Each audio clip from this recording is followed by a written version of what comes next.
সারা সপ্তাহ ধরে অপেক্ষা করি কবে শুক্রবার আসবে, আর শুক্রবার এলেই যেন কাজের চাপ আরও বেড়ে যায়। হ্যালো বন্ধুরা, আসসালামু আলাইকুম। সকালে নাস্তায় বানিয়েছিলাম বাসার তৈরি পরোটা আর সাথে দুধ চা।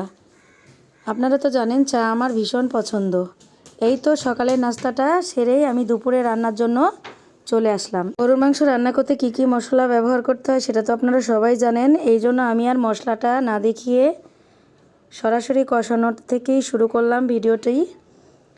এই তো কষানো শেষ করে আমি এখানে প্রেশার কুকারে দিয়ে মাংসটা রান্না করে ফেলেছি। প্রেশার কুকারে দিয়ে মাংস রান্না করলে অনেকটা নরম হয়, বাচ্চারা খেতে ভালোবাসে।